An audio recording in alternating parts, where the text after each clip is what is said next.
Muy buenas noches, tardes, noches. Muy buenas noches, mis queridos hermanos, hermanas. Qué alegría estar aquí en la iglesia de Milán, Italia. Y un saludo también especial para los que nos ven en el video. Un saludo para todos ustedes y aquí, los hermanos que están aquí presentes, los saludan a todos los que nos van a ver en el video en diferentes lugares. Así que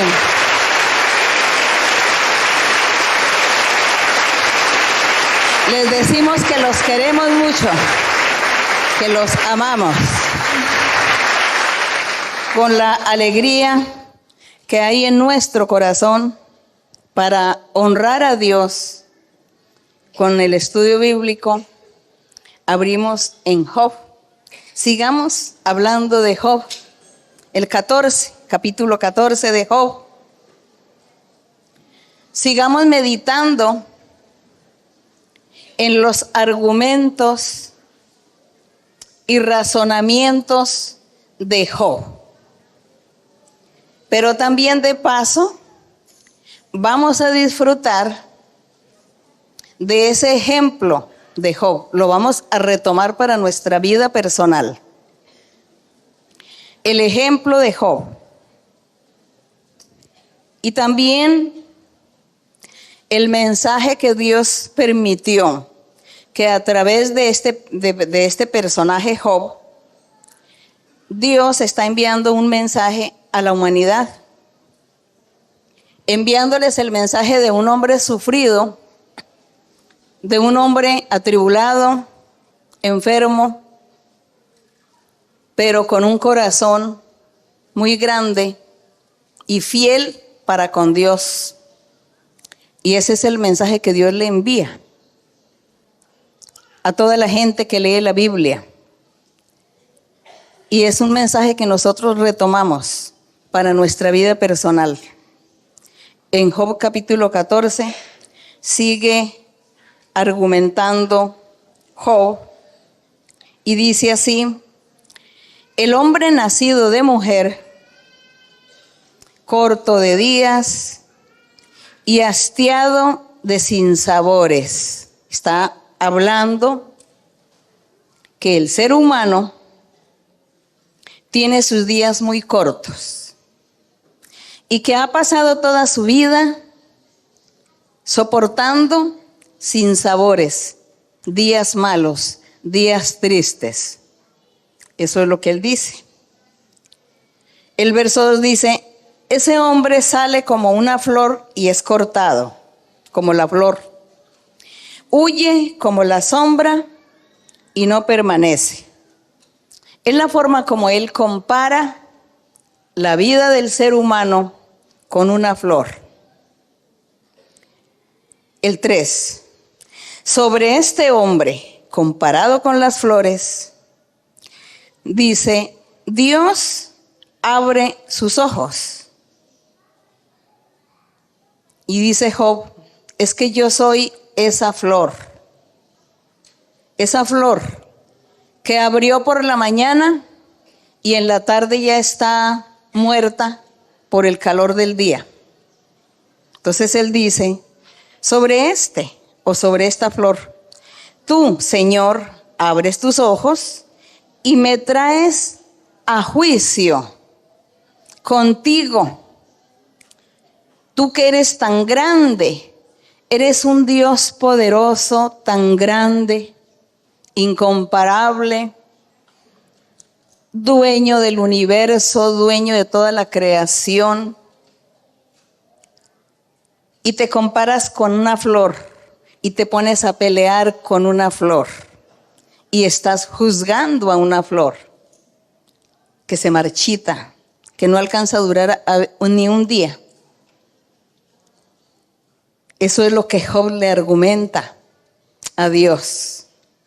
Qué bonito es cómo nosotros también aprenderemos a presentarnos delante de Dios con todos estos argumentos. Cuando nos pasen o cuando pasen por nosotros los días malos, argumentarle a Dios de esta manera: Decirle, Señor, tú eres tan grande, tan poderoso, y te igualas conmigo. Te humillas a mirarme. Me miras, si yo quién soy, ni siquiera soy un punto en el universo. Qué bonita forma de Job engrandecer a Dios de esta manera, porque aquí Job estaba engrandeciendo a Dios. El verso 4 dice, Job, ¿quién hará limpio a lo inmundo? Él decía, ¿quién puede limpiar a un ser que ha cometido tantos pecados y ha ofendido tanto a Dios? Se le considera como inmundo. ¿Y quién será capaz de limpiarlo? Nadie. En cuanto a los seres humanos, ninguno. Pero sí hay uno que lo puede hacer, nuestro Dios. Gloria a Él. Y dice de este hombre, dice, o de esta persona inmunda, dice en el verso 5, ciertamente sus días, de este ser que se considera que está inmundo, ciertamente sus días están determinados y el número de sus meses está cerca de ti. Le pusiste límites, de los cuales no pasará este personaje. Sigan con el verso número 6, que es lo que Job sigue argumentando de este ser que dice que está inmundo y del cual Dios se está ocupando de él. El 6.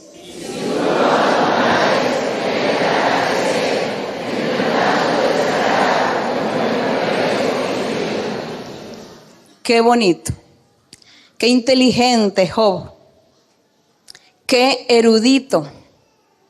Job se ve que era una persona erudita, preparada, inteligente, sabía hablar, sabía expresarse delante de Dios.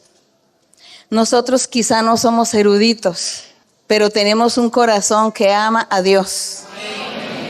Y queremos con nuestro corazón y con nuestra alma expresarle a Dios palabras bonitas, hermosas, bellas. Así como hacía Job. Y dice en el verso número 7, dice Job, porque si el árbol fuere cortado, aún queda de él esperanza. Retoñará aún y sus renuevos no faltarán. Él reconocía eso, sí. Dice que si ese árbol fuera cortado, dice que queda todavía la raíz, de la cual pues volvería a surgir otro arbolito. Y dice el 8, si se envejeciere ese árbol en la tierra, su raíz, y su tronco fuere muerto en el polvo, al percibir el agua, reverdecerá y hará copa como planta nueva. Qué hermoso.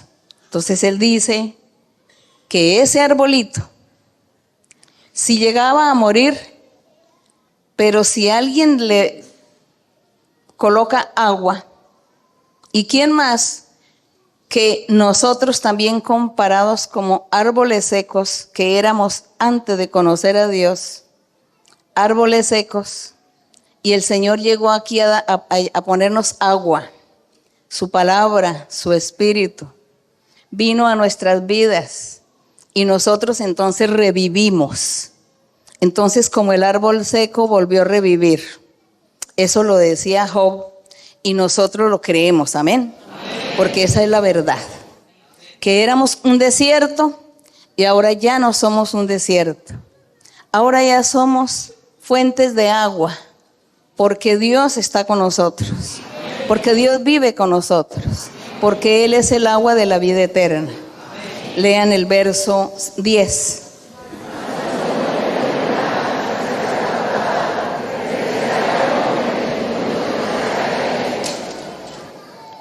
El 11, como las aguas se van del mar y el río se agota y se seca. Lean.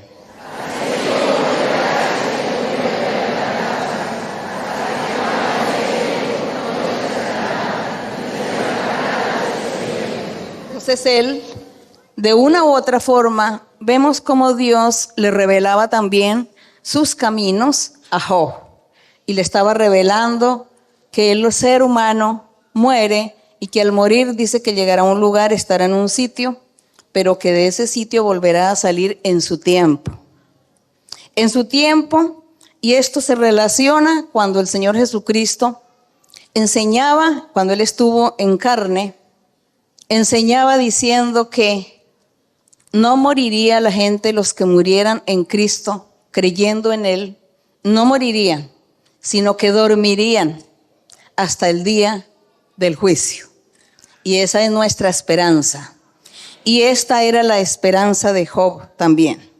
El 13 dice, oh, quien me diera que me escondieses en el Seol, es decir, en el sepulcro, que me encubrieses hasta apaciguarse tu ira, que me pusieses plazo y de mí te acordaras. Entonces él, Job, en ese momento, como él estaba sufriendo tanto, le pedía a Dios que por favor mejor enviara la muerte para que él se quedara escondido allí en el sepulcro y no que estuviera ahí sufriendo en ese momento, porque él se sentía que Dios lo estaba castigando. Pero también vemos aquí esas palabras sabias e inteligentes de Job. En ningún momento Job ofendía a Dios. Siempre estuvo enalteciendo y poniendo el nombre del Señor muy en alto, así como Dios lo merece. Por eso se dice que Job no pecó. El 14 pueden leerlo.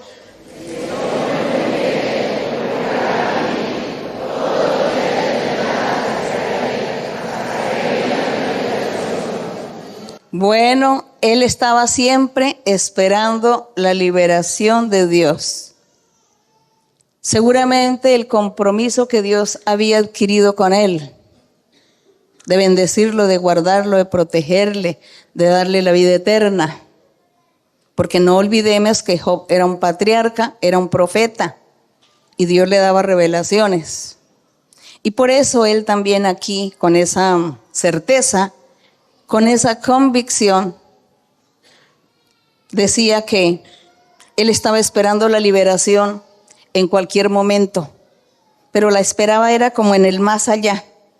Él no pensaba que iba a ser en vida, sino que era después de la muerte que él iba a ser libertado de ese sufrimiento que estaba padeciendo. El 15. Entonces llamarás y yo te responderé. Tendrás afecto a la hechura de tus manos. Le dice Job a Dios que después de la muerte, que si Dios se acordaba de él, que entonces él iba a llamar a Dios y Dios sí le iba a responder y Dios sí iba a sentir compasión por él.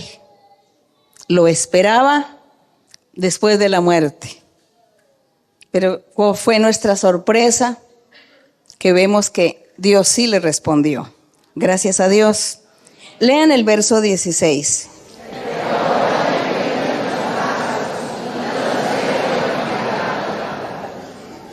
Dice Job, me estás contando los pasos, Señor. Me cuentas cada paso. Y ni siquiera me vas a dar tregua para arrepentirme de mi pecado, él decía. Dice Job, yo no me acuerdo haber pecado, pero seguramente si estoy postrado así, en esta condición, fue porque pequé. Le dice Job a nuestro Dios. El 17 dice, tienes sellada en saco mi prevaricación. Le decía Job a Dios que Dios había sellado en un saco o en un costal su prevaricación, su culpa, su pecado. Dice, tienes cosida mi iniquidad, es decir, sellada en ese saco, en ese empaque, en ese costal. Dice, ciertamente el monte que cae se deshace y las peñas son removidas de su lugar. Lean el 19.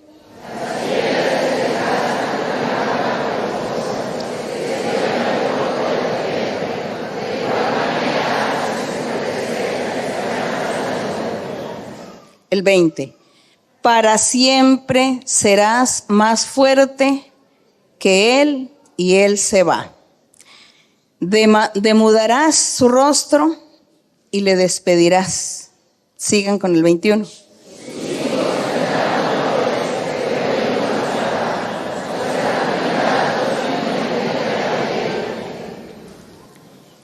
Mas su carne sobre él se dolerá y se entristecerá en él su alma. Estaba refiriéndose al verso 19, cuando le dice Job al Señor, dice que las piedras se desgastan con el agua impetuosa que se lleva el polvo de la tierra.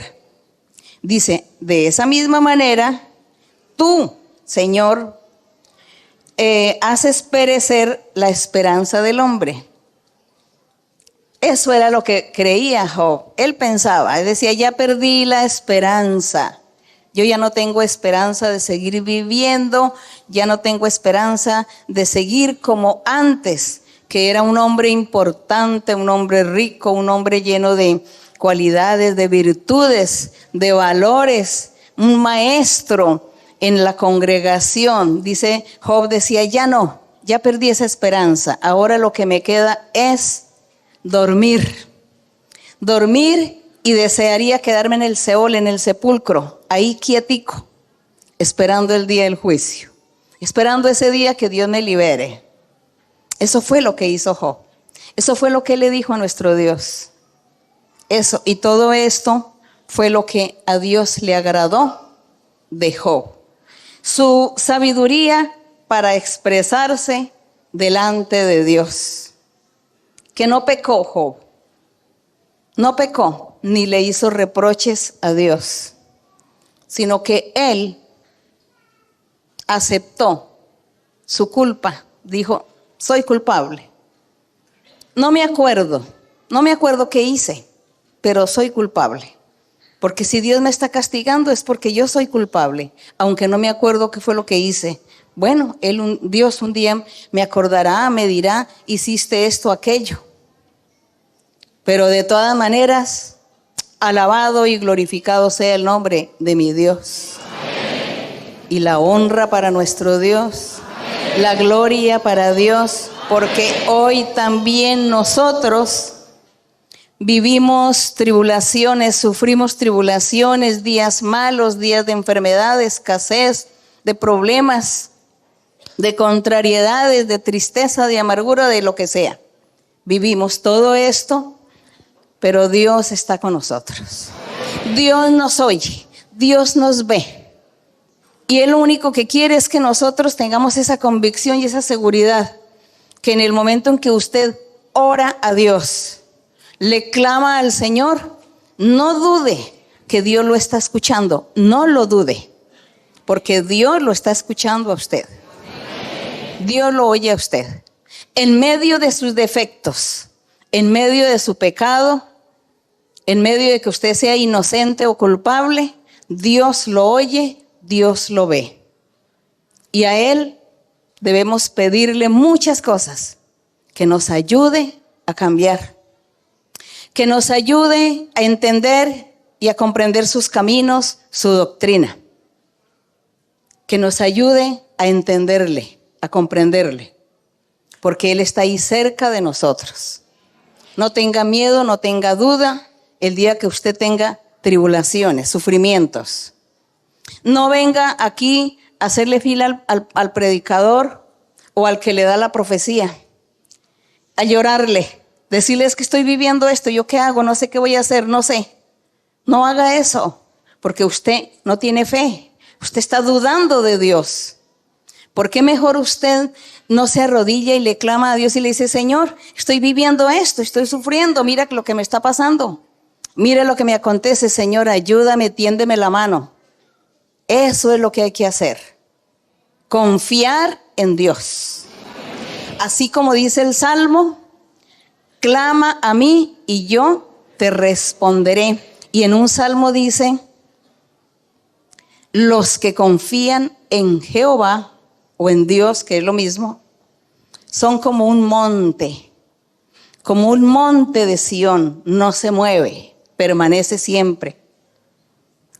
Y dice otro salmo, confiad en Jehová, pedidle a Él, y Él está muy cerca de ti y te escuchará. Es eso. Pero amemos a nuestro Dios y tengamos a Dios en primer lugar.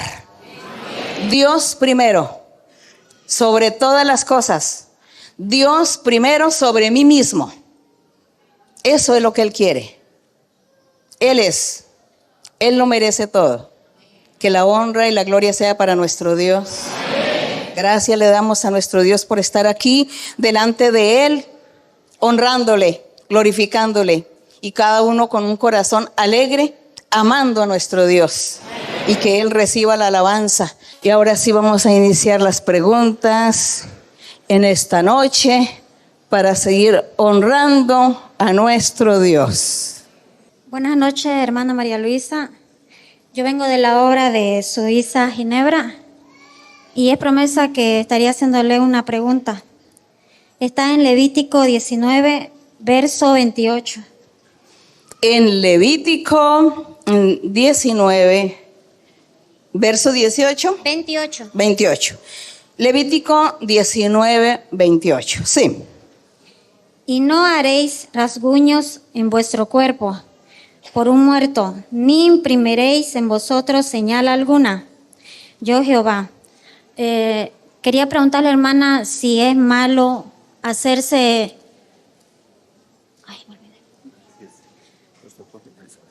Hacerse las cejas, las pestañas. Yo le ayudo a la hermana a hacer la pregunta. Hacer las cejas y las pestañas y todo, que decir, no, porque lo está haciendo es para... definitivo. Eso lo está haciendo es para usted misma, para usted sentirse mejor. Eso. Y aquí está diciendo, no haga rasguños en vuestro cuerpo por el muerto. No vayan a imprimir, que es los tatuajes, ¿no? No vayas a imprimir, que son los mismos tatuajes, en vosotros, en tu cuerpo, como señal alguna. Por ejemplo, hay personas que se colocan un tatuaje con una estrella del oriente y dicen que esa es la estrella del oriente y que esa persona es seguidora de la estrella, que cree en esa estrella, que le va a traer buena suerte, y entonces se hace su tatuaje con la estrella ahí en su cuerpo. Eso se llama idolatría. Creer en agüeros, en supersticiones, creer en otros dioses, en otras creencias. Y asimismo, no solamente estrellas, sino muchas cosas que la gente tiene creencias de agüeros, como por ejemplo, hay mucha gente que le gusta seguir al diablo y cantarle al diablo. Entonces se hacen tatuajes en su cuerpo con todo lo que son los símbolos del diablo. Porque como creen y aman pues todas estas cosas, lo colocan en su cuerpo como tatuaje. Eso es pecado, porque eso es idolatría, ofender a Dios. Y lo mismo, el rasguño. Hemos oído en algunos países que la gente se flagela, que la gente se hace cortaduras, se hace verter sangre y se flagela solamente para agradar a un Dios o a un santo o a una santa, o para agradar, bueno, X cosa, y hacen este sacrificio según ellos. Eso es lo que es pecado delante de Dios. Si usted se manda a arreglar sus cejas, es para usted misma, para verse. Usted dice que se ve muy bonita así, pues usted lo hace porque se ve bonita, pero usted no está adorando ningún Dios ni en una creencia haciendo estas cosas. Seguimos adelante. Otra pregunta. Buenas noches, Sí. hermana. Que el Señor la bendiga. Hermana, mi pregunta es bíblica, relacionado con el significado bíblico de la levadura, porque en algunos versículos habla acerca del pan sin levadura. Gracias, Levadura. hermana. En la ley de Moisés, Dios prohibía que los panes que iban a estar en el templo del Señor, tendrían que ser sin levadura. Que cada año había que celebrar la Pascua, comer un cordero asado y comer pan sin levadura. Porque el pan sin levadura era el símbolo de Cristo Jesús. La levadura era el símbolo del pecado, de la inmundicia. Esa era la levadura. Y el Señor dijo, sin levadura, coman el pan, porque como el pan representa a Cristo Jesús es perfecto, es santo. Por lo mismo, el pan no debe llevar levadura, porque Cristo Jesús nunca tuvo pecado en su vida, en su ser, como cuando Él trabajó como hombre, como ser humano en la tierra. Entonces la levadura, esto era lo que significaba. Hoy en día, después de Cristo, ya no es malo consumir levadura, porque eso ya no tiene ningún significado. Ya el Señor Jesús hizo su trabajo y murió en la cruz, y allí dejó muchas, no tradiciones, sino los reglamentos de la ley de Moisés. Muchas reglas, muchas cosas que los israelitas tenían que haber vivido, haber hecho, disfrutado o haber practicado en la ley de Moisés, las comidas y las bebidas. Todo eso era el símbolo de Cristo y su evangelio. Y una vez que Cristo en la cruz hizo su sacrificio, allí quedó todas estas costumbres y rituales y fiestas. Todo quedó allí en la cruz del Calvario. Por eso el Señor Jesús dijo, el que en mí cree tendrá vida nueva. Será un hombre nuevo, será diferente, y ya lo antiguo ya pasó. Y ya no se volverá a traer a la memoria. Y entonces ya dice que Él comenzaba a cambiar y a transformar a los seres humanos para que vivieran una vida santa, no como en la antigüedad, que para ser santos había que abstenerse de comidas y de bebidas y hacer ciertas fiestas religiosas. Ya el Señor Jesús dijo, ahora ya no es así, porque yo soy su fiesta, yo soy su sábado, yo soy el día de reposo, yo soy el pan de vida, yo soy el todo en la vida de cada hombre y mujer que creen en mí. Entonces por eso ya todo quedó abolido en la antigüedad y ya hoy podemos consumir levadura. Seguimos adelante, otra pregunta. Sí. Buenas noches, hermana. Y tengo una pregunta, hermana, para hacerle en San Lucas 2:35.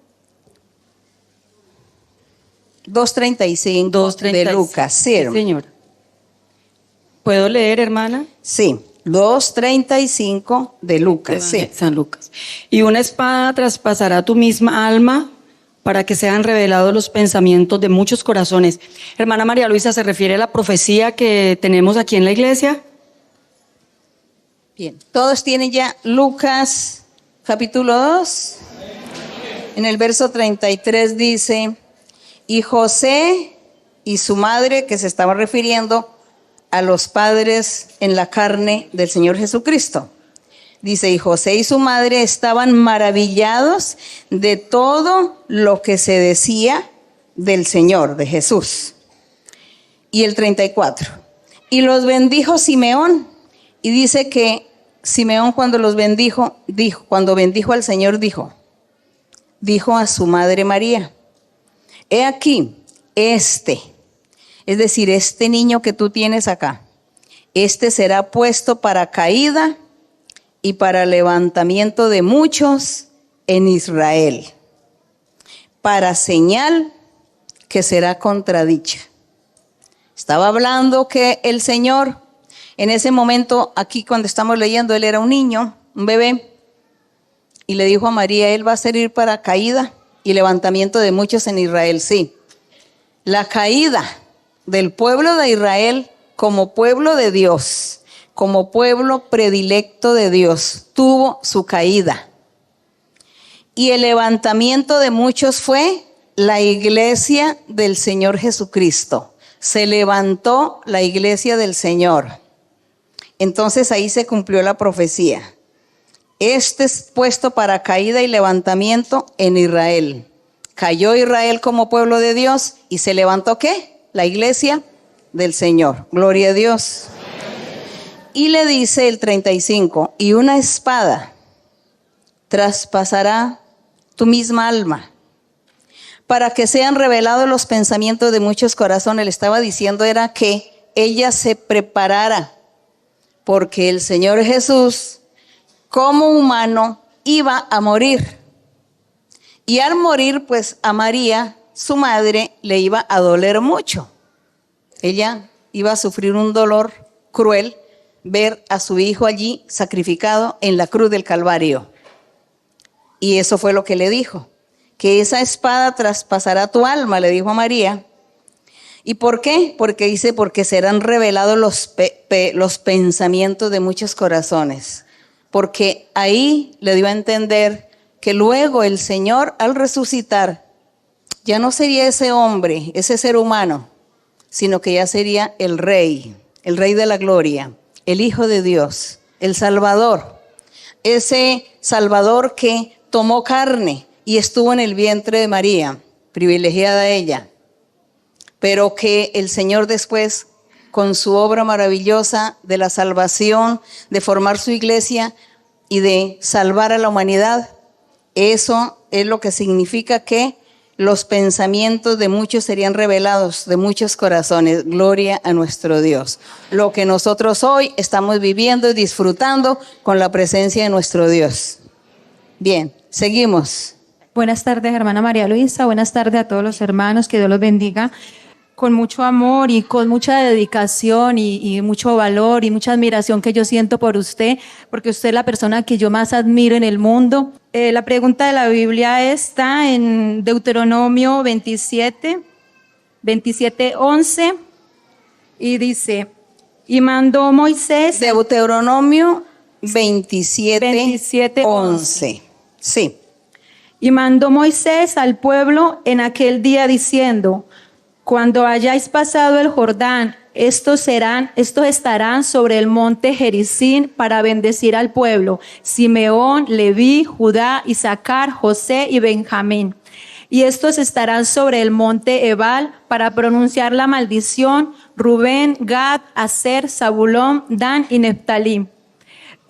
Mi pregunta es, ¿cuál era la función de estas tribus? ¿O por qué emitían juicios contra el pueblo?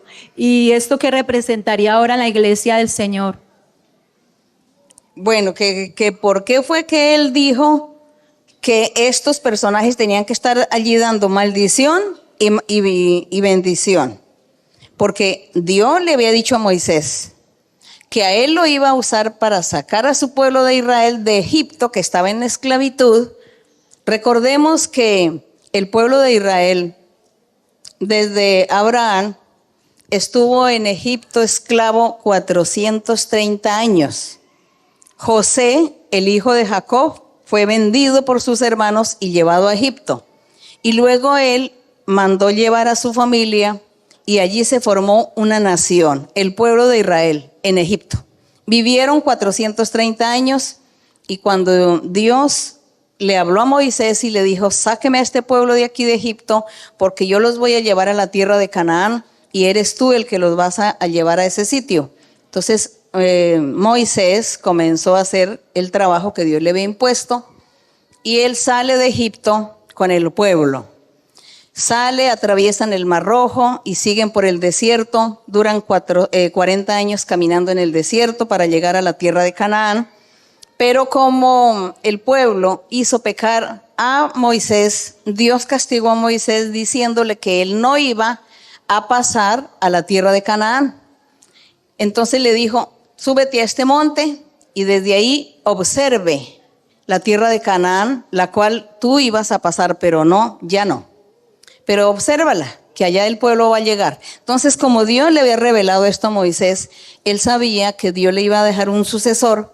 Y por eso él da órdenes. Por eso es aquí como Moisés comienza a dar órdenes a todos y les dice, cuando ustedes traspasen el río Jordán, que son el límite que hay entre el desierto y la tierra de Canaán, cuando ustedes atraviesen el Jordán, se pasen al otro lado, los que van a estar profiriendo bendiciones son la tribu de Simeón, la tribu de Leví, la tribu de Judá, la tribu de Isaacar, la tribu de José y Benjamín. Y dice, y los que van a proferir la maldición, la tribu de Rubén, la de Gad, Aser, Zabulón, que son tribus, Dan y Neftalí. órdenes que Moisés les dio a ellos. ¿Por qué? Porque allí en la tierra de Canaán estaba siendo habitada por algunas naciones. Había pueblos y naciones en la tierra de Canaán. Y ellos tenían que pelear con toda esa gente para poder conquistar el territorio. Así que habría mucha gente que se opondría. Y por eso Dios los iba a castigar a los opositores. Y de ahí vienen las maldiciones para ellos. Y las bendiciones para el pueblo. Y para todos aquellos que estarían creyéndole a Dios y siguiendo el camino del Señor, agradándole en todo.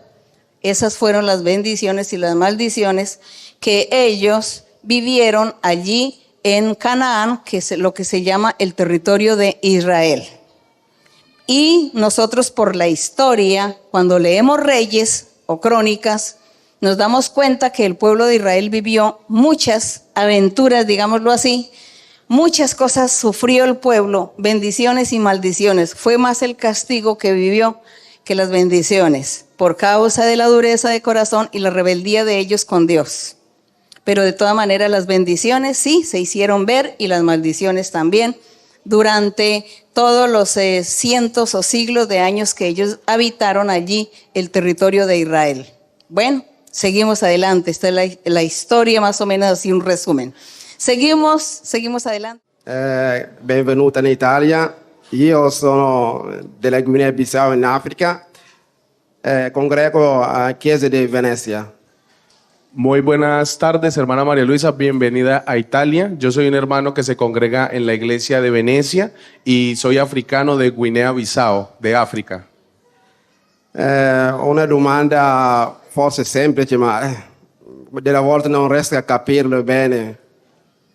Quisiera hacerle una pregunta que puede ser muy sencilla, pero a veces no alcanzo a comprender muy bien la Biblia, entonces quisiera aprovechar de su sabiduría para que me la explique.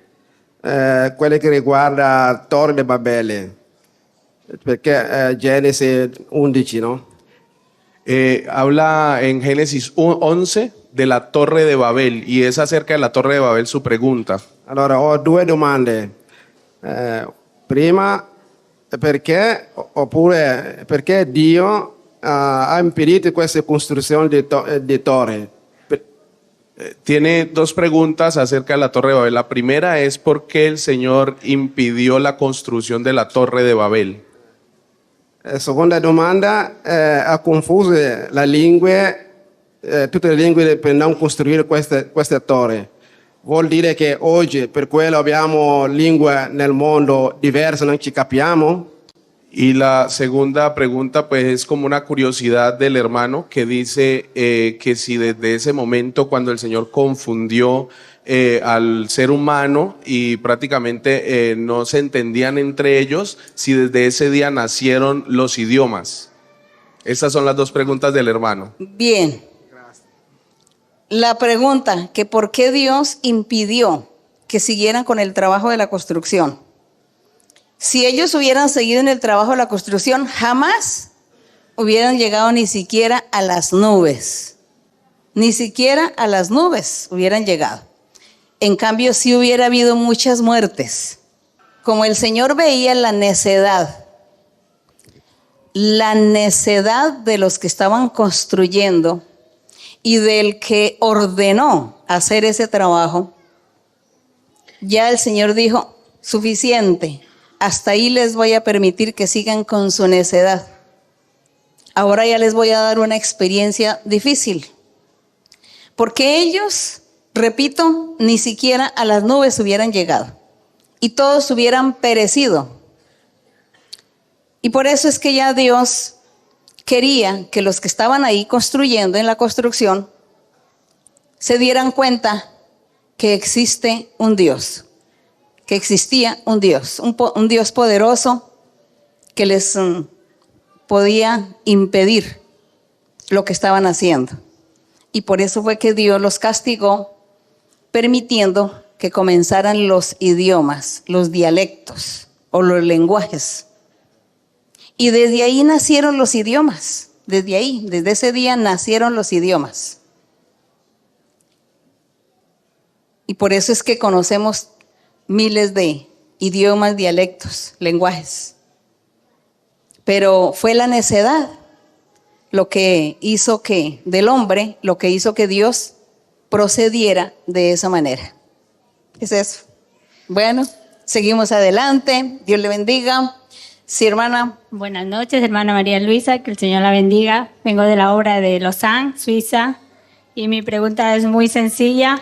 Quiero saber acerca de la profecía.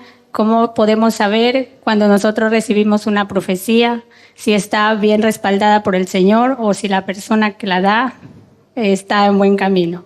Muchas gracias y que el Señor la continúe bendiciendo. Bueno, la hermana dice que es una pregunta muy sencilla, pero es algo difícil de solucionar, muy difícil de solucionar, porque ¿cómo haremos nosotros para saber si esa profecía es de Dios o no? Nosotros mismos tenemos que darnos cuenta con nuestra vida, porque según lo que me están diciendo, yo tengo que analizar si está ¿qué? De acuerdo, si concuerda con mi vida. Si concuerda con mi vida. Eso es un paso. Y lo otro, pues, esperar que pase el tiempo y eso tendrá que cumplirse. Y si no se cumple, pues no era algo correcto. Muy difícil para que nosotros podamos descubrir o discernir si es respaldada o no. Pero no nos preocupemos en eso, que son pequeñeces. Si su corazón es un corazón justo delante de Dios, Dios no va a permitir que a usted le confundan. Y Dios siempre le guiará a usted y le hablará. Pero si usted es hipócrita con Dios, pues así el que esté profetizando sea el mejor profetizador o la mejor persona más usada por Dios, seguro que Dios lo va a usar para confundirlo a usted por ser hipócrita con Dios. Eso es lo que yo he visto en todo este tiempo que tengo la experiencia de la manifestación de Dios a través del don de la profecía. Que Dios a veces se enoja con una persona y la confunde, porque la persona no es sincera con él. Y no estamos mirando quién le profetizó o no. O también, pues hay veces que las personas no tienen la capacidad, viven mal delante de Dios el que de pronto está profetizando, y también Dios lo confunde con que su profecía no salga correcta. Todo eso Dios lo permite para castigar al hombre y a la mujer que no quieren ser sinceros con Dios y andar bien en rectitud delante del Señor.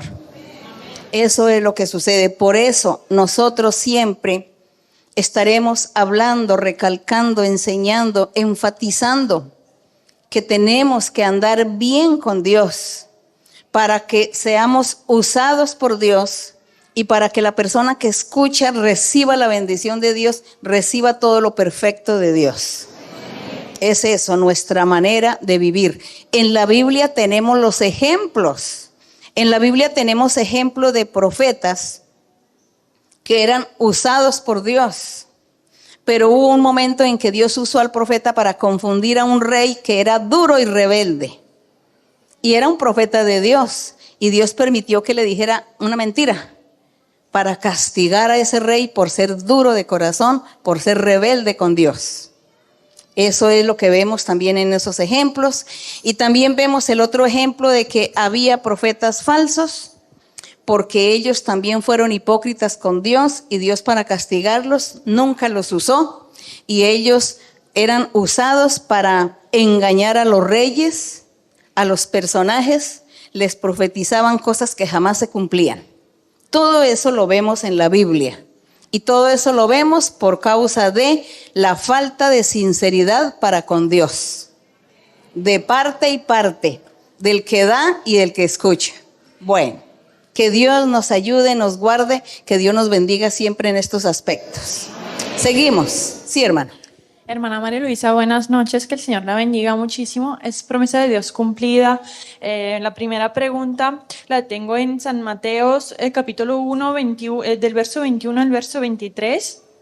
Mateo 1. Sí, capítulo 1, del verso 21 al verso 23. Sí. ¿Puedo? Sí. Y dará a luz un hijo y llamará su nombre Jesús, porque él salvará a su pueblo de sus pecados. Todo esto aconteció para que se cumpliese lo dicho por el Señor por medio del profeta, cuando dijo, aquí sabemos, hermana, que se está hablando del profeta Isaías, en el capítulo 7:14, cuando dijo, he aquí una virgen concebirá y dará a luz un hijo y llamará su nombre Emmanuel, que traducido es Dios con nosotros. Hermana, mi pregunta puede que sea sencilla, pero mi pregunta es, ¿por qué si Isaías profetizó que se iba a llamar Emmanuel, al final se llamó Jesús? Bueno, se llamará Emmanuel, que traducido es Dios con nosotros, ¿no? Dios con nosotros. Pero el Señor Jesús, su nombre es la parte humana, la parte de la carne que Dios tomó para manifestarse como Jesucristo o como Hijo de Dios. A esa parte humana de la carne que Él tomó se le llamó Jesús.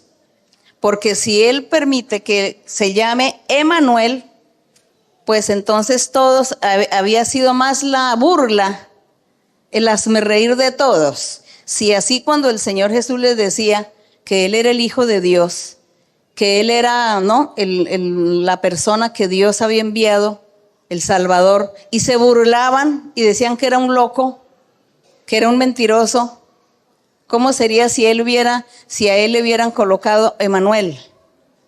Porque inmediatamente todos, desde el momento que él hubiera comenzado a predicar y a salir ante el pueblo para predicarles, inmediatamente lo condenan a muerte porque va a decir que es un blasfemo. Si así que le pusieron el nombre de Jesús de Nazaret, dijeron que era un blasfemo por decir que era hijo de Dios. Entonces Dios lo que hace, lo hace sabiamente. Aquí está hablando simbólicamente Isaías. Isaías, profeta, dijo, y Dios les nacerá un hijo, un niño, y será el Salvador, y su nombre será Emmanuel, que significa Dios con nosotros. No Jesucristo hombre con nosotros, sino Dios. Dios mismo con nosotros. Esa era la forma simbólica o la forma indirecta en que Dios estaba hablando, una metáfora, hablando para que la gente, los incrédulos, escucharan pero no entendieran la palabra de Dios, porque por su incredulidad Dios los castigó, haciendo que no entendieran, no comprendieran la palabra profética de los profetas. Y por eso es que ellos esperaban a ese rey perfecto, a ese rey que venía de una familia de abolengo o una familia aristócrata o una familia muy rica. Ellos esperaban eso, que ese rey viniera. Por eso a él lo menospreciaron, porque dijeron, el hijo del carpintero. Ese hijo del carpintero, ¿qué va a ser? El rey, ni el Salvador. Entonces Dios habló a manera de símbolos, a manera de figuras retóricas, para que no entendieran los rebeldes, pero que sí íbamos a entender aquellos que amamos a nuestro Dios. Nosotros sí hemos entendido y comprendemos estas escrituras gracias al Señor. Y estamos disfrutándolas, porque como hemos entendido, pues estamos disfrutando la mano de Dios con nosotros, Dios con nosotros. Bien. ¿Hay otra pregunta? Está en Mateo, en San Mateo 15, del verso 21 al 28. ¿Puedo leer, sí, hermano? 15 del 21 al 28. Sí, saliendo Jesús de allí, se fue a la región de Tiro y de Sidón, y aquí una mujer cananea que había salido de aquella región clamaba diciéndole, Señor, hijo de David, ten misericordia de mí. Mi hija es gravemente atormentada por un demonio. Pero Jesús no le respondió palabra. Entonces, acercándose a sus discípulos, le rogaron diciendo: despídela, pues da voces tras nosotros. Él respondiendo dijo: no soy enviado sino a las ovejas perdidas de la casa de Israel. Entonces ella vino y se postró ante él diciendo: Señor, socórreme. Respondiendo él dijo: no está bien tomar el pan de los hijos y echarlo a los perrillos.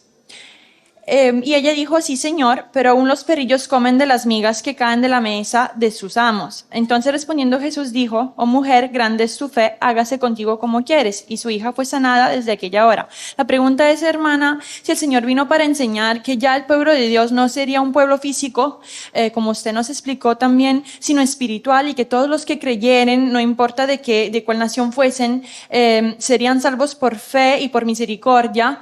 ¿Por qué fue el Señor tan duro con ella, paragonándola a un perrito?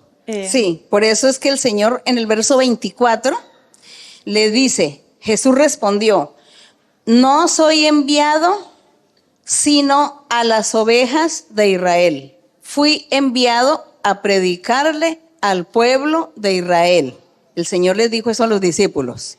Y esta mujer cananea no era israelita. Y el Señor dijo: yo vine a predicar fue al pueblo de Israel, a ellos.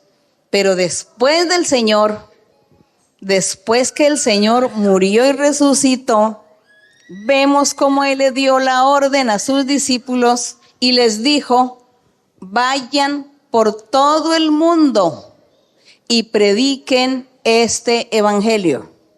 Y el que crea y sea bautizado será salvo. Entonces ya Él le dio la orden fue a sus discípulos que hicieran ese trabajo después que Él ya fue glorificado y subió al cielo. Mientras tanto, a Él solamente se le ordenó que predicara al pueblo de Israel únicamente. Y el pueblo de Israel no creyó. Y luego ya el Señor viene con la orden de que a todo el mundo se le predicara. Por eso es que el Señor procedió de esta manera y trató a esta mujer, la comparó con un perrillo. Pero la mujer fue muy sabia, muy inteligente y le contestó que los perrillos también comen las migajas, que eso fue lo que enterneció el corazón del Señor. Y por eso el Señor le hizo el milagro. Él le hizo el milagro. Pero el Señor Él lo hizo con toda la intención de decirle: no, yo no te quiero escuchar, porque Él sabía lo que iba a suceder. Qué hermoso es el Señor, qué bonito es la forma como Dios trabaja en nuestras vidas. Bien, pero aquí no hay ninguna contradicción, aquí el Señor no está haciendo esa discriminación, sino que Él quiso fue dar una enseñanza y él sí tenía que obedecer de predicar solamente al pueblo de Israel, porque Él sabía que la orden se la iba a dar a sus discípulos más adelante, y así sucedió. Por eso hoy nosotros disfrutamos de estas bendiciones con nuestro Dios. Bien, seguimos. Buenas tardes, hermana María Luisa, que Dios la bendiga grandemente. Yo tengo una pregunta de la Biblia, si me lo permite. Se encuentra en Génesis, capítulo 15. Y sí. Se trata acerca de los sacrificios. Sé que los sacrificios hoy en día son los sacrificios de la carne, que uno tiene que hacer a un lado lo que a Dios no le agrada. Pero aquí en este libro, en este capítulo de Génesis, me llama la atención este sacrificio y no sé si tenga algún significado espiritual o simbólico o es solamente algo textual. Y es algo de que el Señor Jehová le pidió a Abraham. Y dice en el versículo 9 del capítulo 15: tráeme una becerra de 3 años y una cabra de 3 años, y un carnero de 3 años, una tórtola también y un palomino. Y aquí en el verso 10, Abraham hizo, y tomó él todo esto y los partió por la mitad, y puso cada mitad una enfrente de la otra, mas no partió las aves. Y descendían aves de rapiña sobre los cuerpos muertos, y Abraham las ahuyentaba. Luego dice que a Abraham le vino un sueño y el Señor le dio una revelación en ese sueño. Y después al día siguiente sucedió lo que dice en el versículo 17: y sucedió que puesto el sol y ya oscurecido, se veía un horno humeando y una antorcha de fuego que pasaba por entre los animales divididos. Hermana María Luisa, si esto tiene algún sentido espiritual o simbólico, porque ¿qué quiere decir la división de los animales? ¿Por qué Abraham no dividió las aves? ¿Qué significa esta ave de rapiña que Abraham dividía y el fuego? Gracias, hermana María Luisa. Dice que en el verso 12, dice que a la caída del sol sobrecogió el sueño a Abraham y aquí que el temor de una grande oscuridad cayó sobre él. Entonces Jehová le dijo a Abraham, ahí está la respuesta. Jehová le dijo a Abraham, ten por cierto que tu descendencia morará en tierra ajena, refiriéndose al pueblo de Israel que iba a habitar 430 años en Egipto.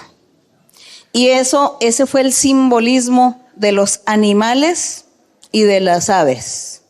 Entonces dice que la becerra de 3 años, la cabra de 3 años, el carnero de 3 años, la tórtola y un palomino, dice que todo esto fue partido menos las aves y las dejó ahí y que las aves de rapiña venían a comer y él no lo permitía. Pero hubo el momento en que él se durmió, al dormirse, pues las aves sí vinieron a arrebatar esas presas.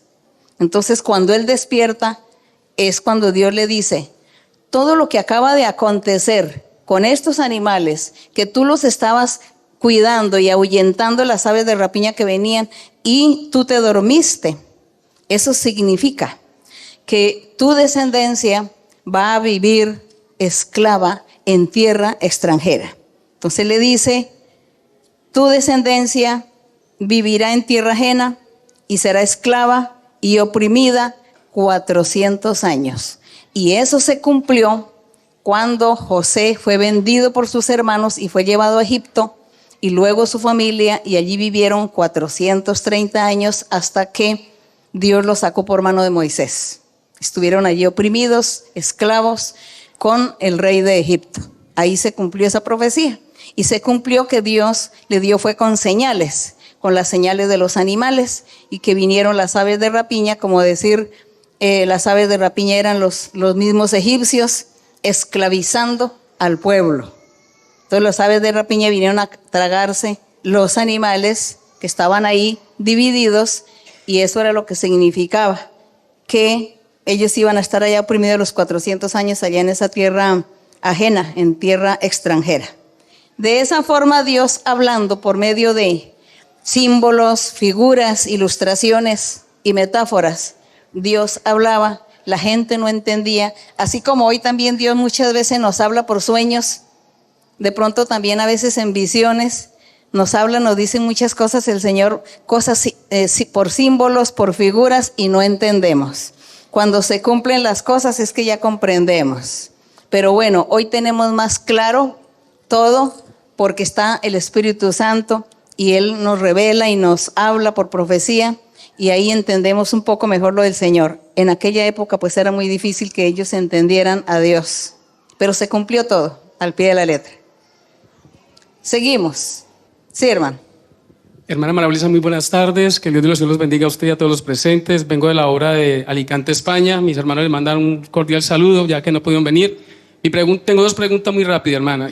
Quisiera entender o comprender cómo los fariseos permitieron en los concilios llevar el pueblo de Israel junto con los saduceos, ya que esto iban en contra de ellos mismos, pues no creían ni en ángeles, ni resurrección, ni en el Espíritu. Pues puesto que la misma ley fue manifestada por Dios y Dios es espíritu. Esa es la primera pregunta. La segunda pregunta es cómo nuestro Dios dota a los hermanos, a los creyentes de la armadura del Señor, la armadura de Dios, si lo hace de forma secuencial o por partes, sabiendo que primero es las sandalias, el yelmo, la coraza, el escudo, la espada, o el Señor la entrega ya directamente completa al creyente. Gracias, hermana, que Dios la bendiga. No es tanto que sea Dios que entrega esta armadura, somos nosotros los que tenemos que tomar la armadura y colocarlo en nuestro cuerpo. No es Dios el que me va a armar, soy yo que me voy a armar a defender la causa del Señor ante nuestro enemigo que tenemos. El enemigo a veces me critican, me dice, hermana, pero usted se la pasa nombrando el diablo todo momento, me dicen.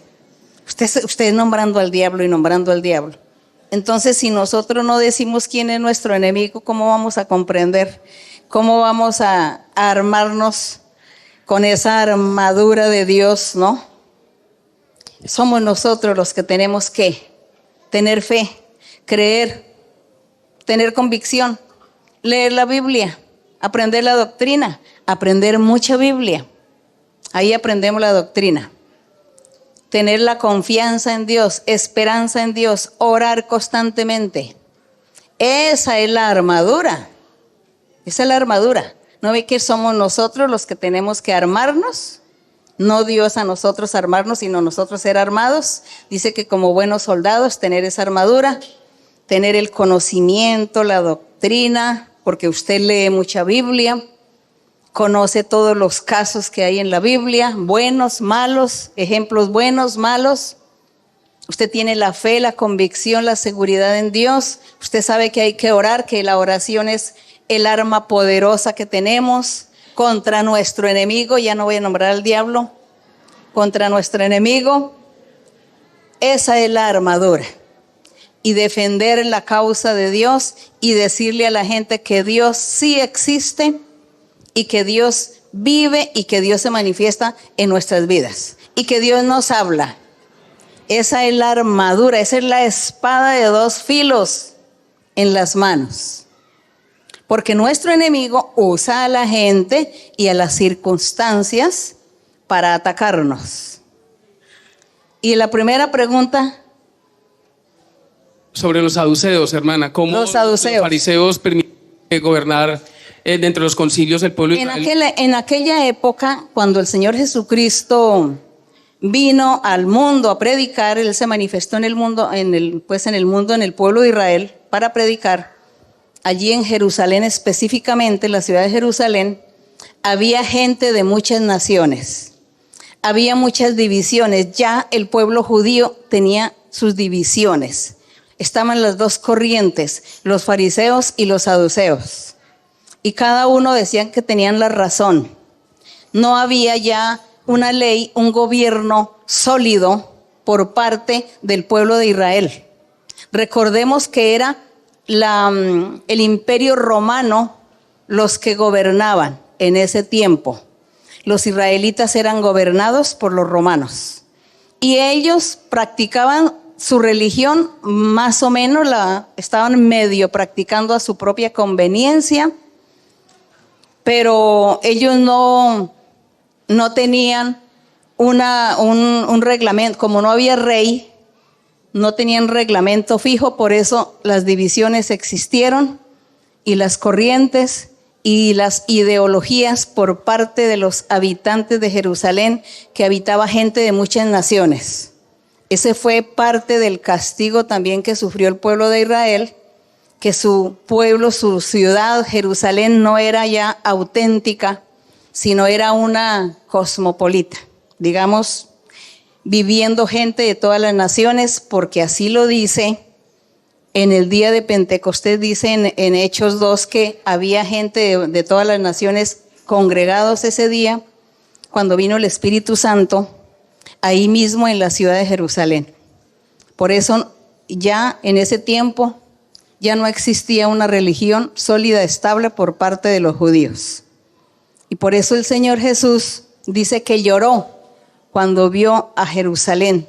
Dice que Él observó la ciudad de Jerusalén y Él lloró porque le dio tristeza que esa Jerusalén que en la antigüedad había sido la Sión, el monte de Sión, la ciudad predilecta de Dios, que solamente habitaban judíos nada más, israelitas. Eran los únicos que habitaban a Jerusalén. Y ahora veía el Señor Jesús una mezcla y veía el pecado reinando. Entonces por eso dice que Él vio la ciudad y lloró. Y le decía: Jerusalén, Jerusalén, que matas a los profetas. ¿Cuántas veces quise recogerte como la gallina a sus polluelos y no quisiste? Y mire ahora cómo estás, destruida y con gente de todas las naciones aquí habitando contigo. Fue lo que el Señor Jesús quiso decirle a Jerusalén. Entonces por eso no se nos haga extraño de que estaban los saduceos, los fariseos y todos decían que tenían la razón, porque como andaban sin Dios, Dios no se manifestaba a ellos, los dejó solos, cada uno hacía lo que mejor le parecía. Bueno, el Señor Jesús predicó, no le creyeron y ahora el Señor nos ha predicado a nosotros y aquí estamos delante de Él. Seguimos, otra pregunta. Bonsoir, María Luisa. Buenas noches, hermana María Luisa. Je suis joyeux d'être en face de vous ce soir. Estoy muy contento de estar delante de usted esta noche. J'aurais une question qui est tirée de l'histoire de Samson dans Juge 16. Yo tengo una pregunta que se sitúa en Jueces 16. C'est versets 18 et 19 Jueces. en particulier. Jueces 16, sí. Jueces 16, versículos 17 y 18 en particular. Sí. Et Delilah vit qu'il lui avait déclaré tout ce qui était dans son cœur. Et elle envoya et appela les princes des Philistins, disant, montez cette fois, car il m'a déclaré tout ce qui est dans son cœur. Et les princes des Philistins montèrent vers elle et apportèrent l'argent dans leurs mains. Et elle l'endormit sur ses genoux et appela un homme et rasa les 7 tresses de sa tête. Et elle commença de l'humilier et sa force se retira de lui. Viendo Dalila que él había descubierto todo su corazón, envió a llamar a los principales de los filisteos diciendo, venid esta vez porque él me ha descubierto todo su corazón. Y los principales de los filisteos vinieron a ella trayendo en su mano el dinero. Y ella hizo que él se durmiese sobre sus rodillas y llamó a un hombre quien le rapó las 7 huedejas de su cabeza. Ella comenzó a afligirlo pues su fuerza se apartó de él. Je pense que dans cette histoire de Samson, Yo pienso que en esta historia de Sansón il y a beaucoup d'enseignements. hay mucha enseñanza. Et moi, dans ce cas particulier, j'aurais voulu savoir Y yo en este caso particular me hubiera gustado saber si nous sommes pris dans un piège, comme ça, en train de tomber. si nosotros estamos cayendo en alguna trampa o nos encontramos en medio de una trampa. Est-ce que vous pourriez nous donner des conseils? Qu'est-ce qu'on pourrait faire pour échapper avant que ce soit trop tard? Es que usted podría darnos consejos o explicarnos cómo podríamos hacer para poder escapar o poder resolver o poder evitar de caer en aquellas trampas. Voilà, c'est tout. Es toda la pregunta que tiene. Bueno, nosotros caemos en la trampa o seguramente vamos a caer en muchas trampas. Pero si llegamos a caer en trampas, pues Dios nos ayudará.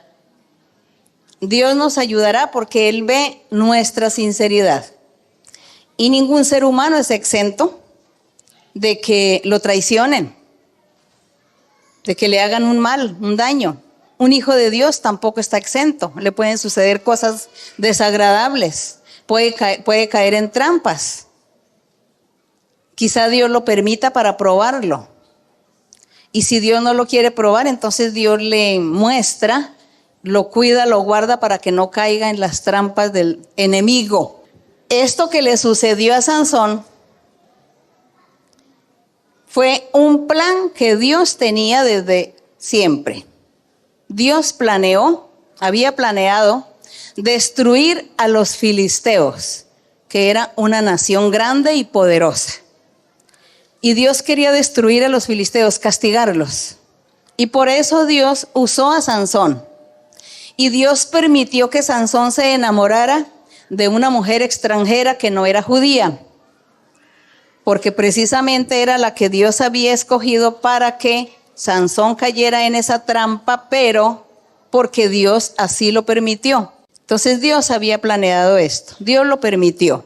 Seguramente hoy nosotros también, de pronto Dios permite que caigamos en alguna trampa porque Él quiere probarnos o Él quiere demostrar su poder en nosotros para guardarnos de algún mal. O Él quiere de pronto castigar a alguien y permite que ese alguien me haga daño a mí para Dios castigarlo a él. Y a mí pues Dios de pronto me guarda y me protege después. Eso puede suceder, no nos preocupemos. Dios con nosotros, ¿quién contra nosotros? Seguimos adelante. Sí, hermano. Hermana María Luisa, muy buenas noches. Promesa del Señor cumplida, estar delante de su presencia. Y hermana María Luisa, mi pregunta es de la Biblia, en el Antiguo Testamento, en Segunda de Crónicas, capítulo número 25. En Segunda de Crónicas 25. Sí, hermana Sí. María Luisa. Sí, hermano. ¿Puedo leer, hermana? Sí. Aquí encontramos la historia del reinado de Amasías y dice así el versículo número 1. De 25 años era Amasías cuando comenzó a reinar y 29 años reinó en Jerusalén. El nombre de su madre fue Joadam de Jerusalén. Hizo él lo recto ante los ojos de Jehová, aunque no de perfecto corazón. Hermana María Luisa, quisiera que nos explicara para hoy que estamos viviendo en el reino de los cielos, en el Evangelio, acerca de este versículo número 2. Que si hoy estamos... Para hoy, hermana, en el versículo número 2, donde aquí dice la palabra, hizo él lo recto ante los ojos de Jehová, aunque no de perfecto corazón. Qué tristeza, que a nosotros no nos sucede eso jamás. Jamás nos llegue a suceder una cosa de estas, porque el Señor Jesús dijo que Él iba a levantar su iglesia perfecta, sin mancha, sin arruga. Entonces, si es perfecta, tiene que ser recto y de perfecto corazón. Entonces, no podemos aceptar que nosotros vayamos a vivir esta vida así, hacer cosas buenas, pero el corazón no está perfecto. Eso no. Tenemos que tener corazón perfecto y hacer cosas rectas, buenas delante de Dios. Porque el Señor Jesús prometió que su iglesia será perfecta y así lo creemos. Él nos va a perfeccionar porque nosotros nos vamos a disponer y vamos a agradar a nuestro Dios en todo y Él nos va a perfeccionar. Bien, seguimos. Buenas noches, hermana, que el Señor la bendiga. Mi pregunta está en la Biblia, en 2 Corintios 13, 5, 6 y 7. En 2 Corintios capítulo 13. Sí. Versículos 5, 6 y 7. Sí, hermano, sí. Examinaos a vosotros mismos si estáis en la fe. Probaos a vosotros mismos. ¿O no os conocéis a vosotros mismos que Jesucristo está en vosotros, a menos que estéis reprobados? Mas espero que conoceréis que nosotros no estamos reprobados, y oramos a Dios que ninguna cosa mala hagáis, no para que nosotros aparezcamos aprobados, sino para que vosotros hagáis lo bueno, aunque nosotros seamos como reprobados. Hermana María Luisa, esto quiere decir que las personas que no tienen en su corazón a Cristo, que son muchas que yo conozco, ¿estas personas son rechazadas por Dios, hermana? Son rechazados a los que ya se les ha predicado y no quisieron aceptar. Son reprobados, rechazados por Dios. Pero a los que nadie les ha predicado la palabra de Dios, pues están en la espera, en la sala de espera. No podemos decir que son rechazados por Dios porque nadie les ha hablado del Señor. Ellos están esperando y Dios espera que nosotros les hablemos, que les testifiquemos. Por eso el Señor dijo, id y predicad el Evangelio. Además, este Evangelio tiene que ser predicado en todo el mundo. Y después de que sea predicado este Evangelio, entonces ahí sí ya viene el fin de las cosas. Así que las personas a las cuales nunca se les ha predicado la verdadera palabra de Dios, el verdadero Evangelio, a ellos no les podemos decir que son reprobados. Pero sí a aquellos a los cuales se les ha predicado, se les ha enseñado y no quisieron aceptar, no quisieron creer, ellos sí serán reprobados. Como por ejemplo el pueblo de Israel antiguo, en la época en que el Señor Jesucristo predicó a ese pueblo de Israel y no le creyeron, ellos son reprobados, rechazados por Dios. Seguimos. Buonasera, sorella. Buenas tardes, hermana. Buonasera, sorella Maria Luisa. Le do il benvenuto dalla Chiesa di Torino, dove io mi congrego. Le da la bienvenida a usted, hermana, y él se congrega en la iglesia de Torino. Sono molto felice ed emozionato di essere alla sua presenza. Está muy feliz y emocionado ante su presencia. Sorella, questa è una pregunta di carattere personale. La società, il vivere quotidiano ci portano a correre ed affannarci per ogni cosa che facciamo, facendoci perdere di vista i veri valori e gli insegnamenti che il nostro Signore ci ha dato. esta vida nos ha llevado a vivir en una forma muy rápida de la vida quotidiana. Sorella, le chiedo qual è, se c'è un modo corretto di vivere nel mondo ogni giorno, rispettando i ritmi naturali dell'uomo. Si, la pregunta es si hay un modo correcto para vivir en el mundo sin desagradarle a Dios.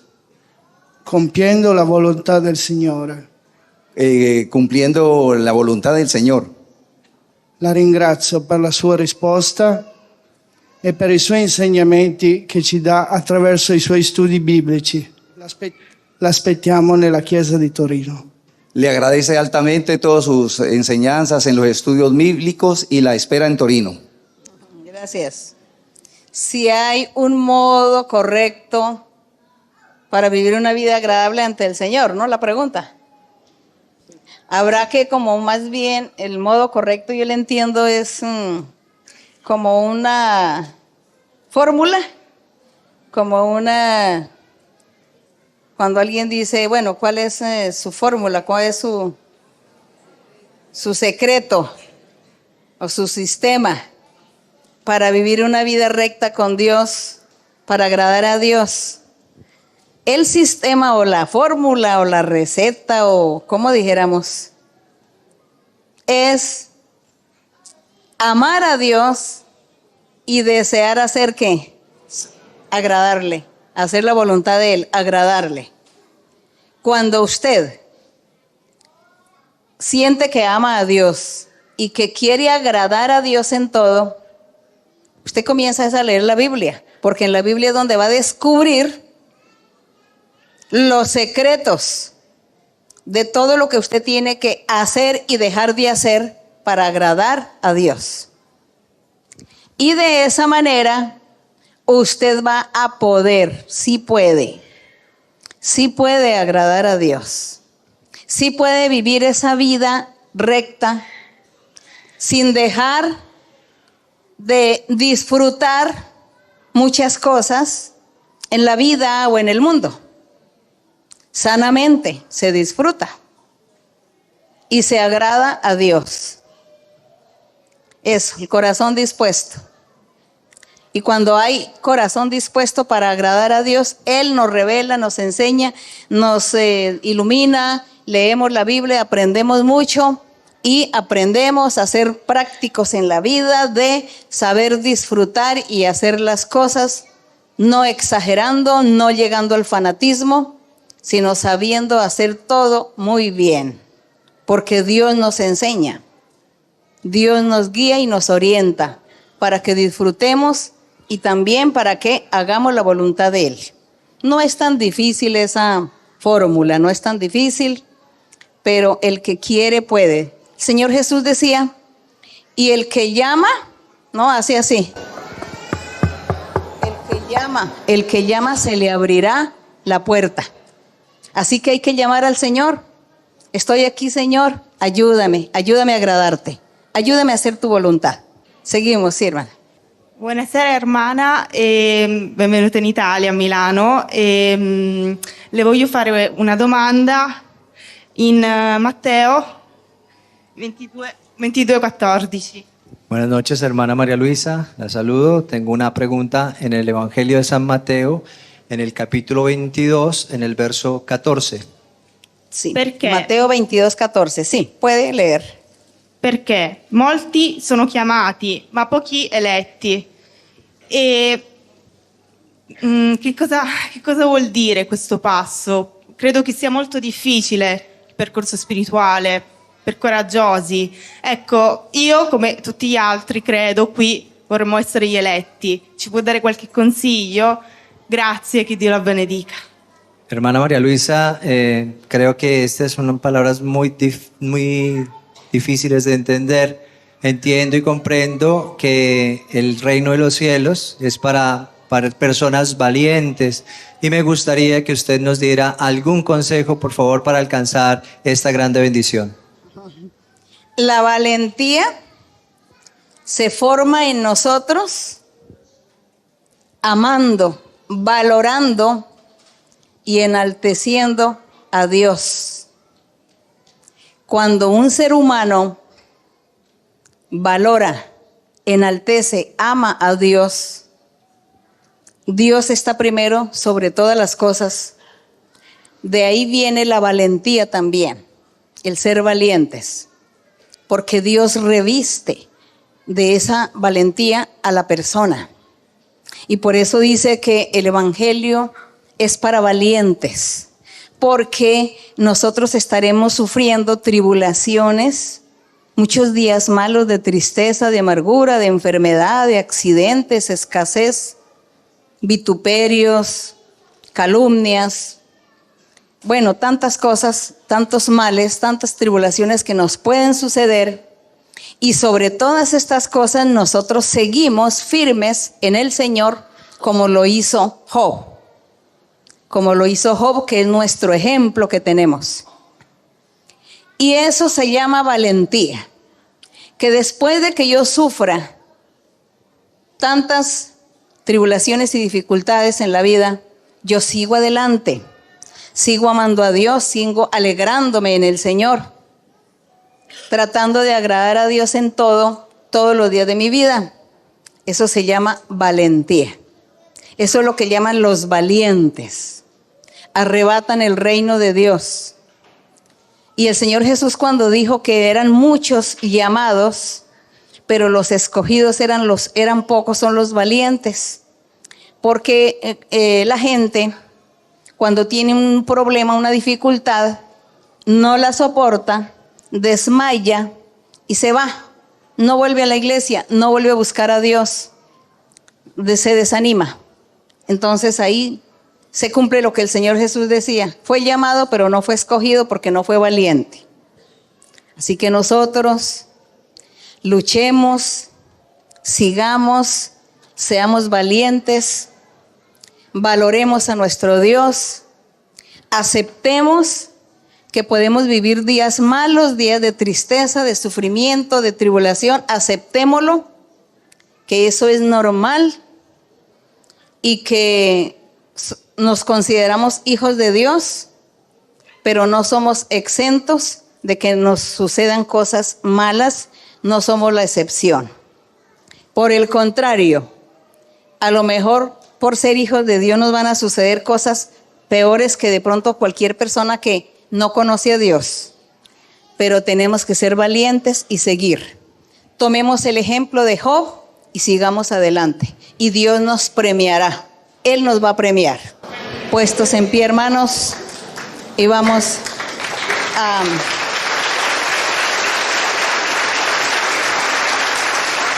enaltecer. Gracias, Padre Santo, gracias, eterno Dios, nuestro Creador, nuestro Dueño, nuestro Rey, el Señor de nuestras vidas. Gracias te damos. Eres nuestro Dios.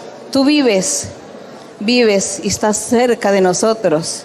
Vives en nuestro ser, en nuestro corazón, en nuestros pensamientos.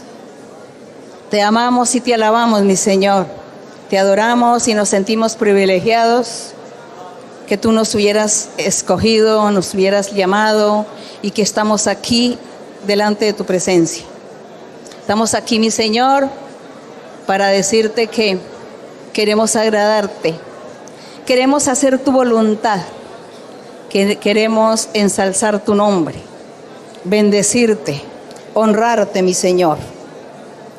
Queremos, Señor, que tú estés escuchando nuestras oraciones, que tú seas propicio a nuestras necesidades y peticiones, que nuestra oración llegue delante de tu presencia, que tú tengas cuidado, mi Señor, de todos aquellos que te claman y esperan en ti, confían en ti.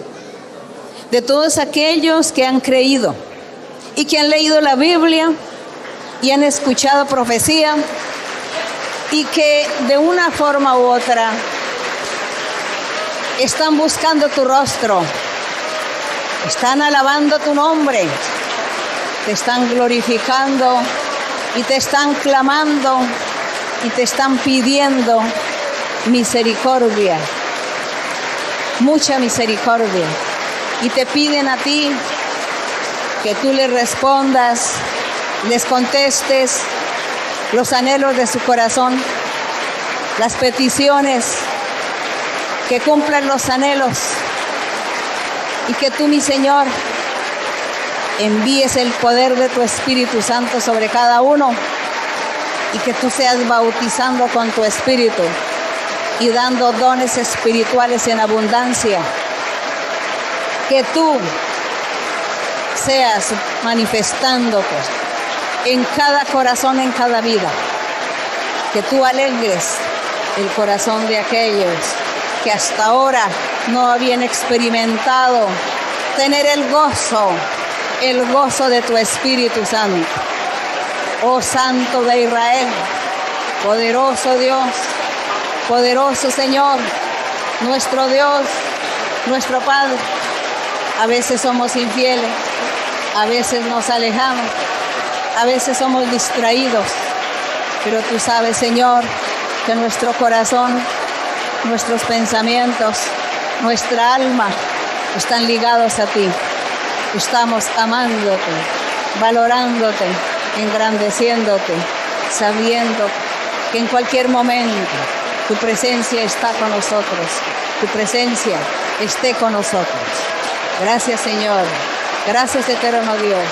Gracias, Padre Santo. Yo te pido en este momento, en el nombre de tu Hijo Jesucristo de Nazaret, que tú seas haciendo milagros y señales y sanando toda enfermedad incurable y toda enfermedad física del cuerpo, toda decadencia física, y que tú seas libertando y sanando y quitando espíritus malos y reprendiendo brujería y hechicerías y maldiciones. Que tú seas sanando también a todos aquellos que nos ven en el video y libertándolos a todos. Y que tú libertas, Señor, sana, Señor, liberta y haz milagros y señales, porque esperamos en ti, confiamos en ti, que eres nuestro Padre, mi Señor. Bendito Dios, bendito mi Señor. Te alabo, Padre, y te doy la honra y la gloria, y te doy las gracias. Gracias, Padre. Gracias, Señor. También, mi Padre, extiende tu mano a cada uno, haz milagros y señales y concede la petición de su corazón, los anhelos, y dales alegría y felicidad y paz a sus hogares, en las parejas haya el amor, la comprensión y el cariño. Señor, el trabajo, los documentos, preparen sus vidas.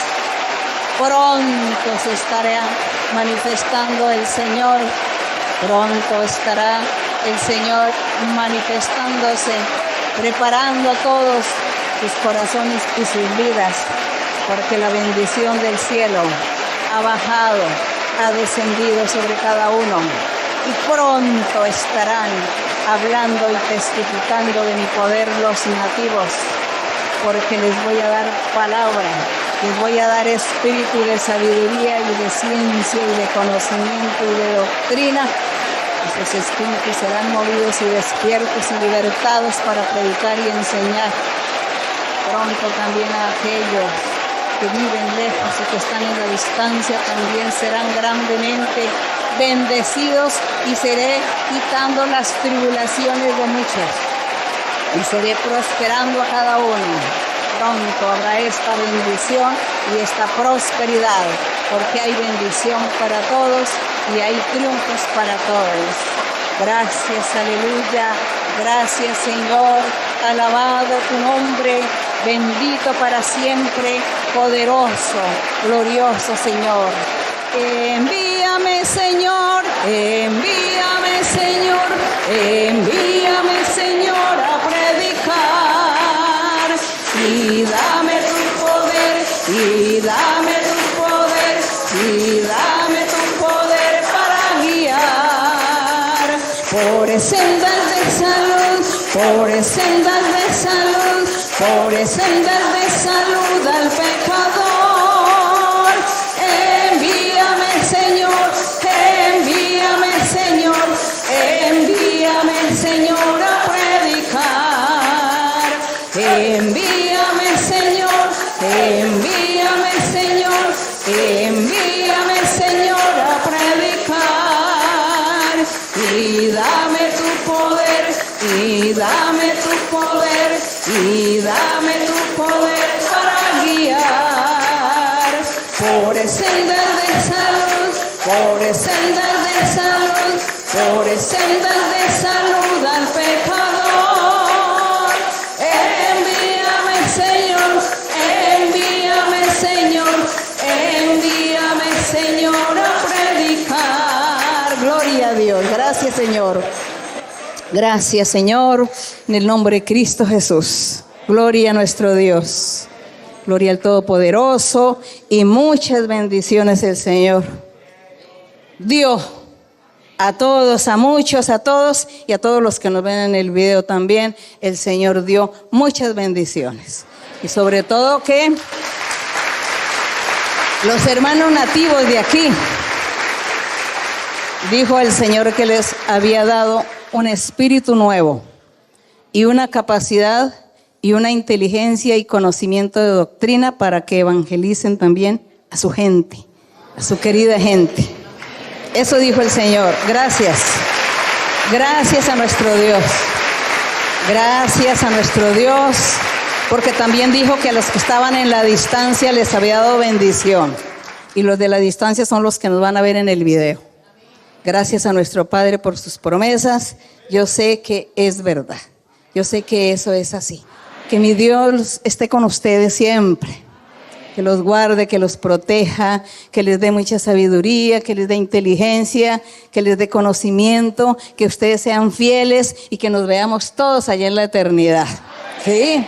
Porque es que esa es la esperanza que tenemos nosotros de vernos allí glorificando a Dios por la eternidad.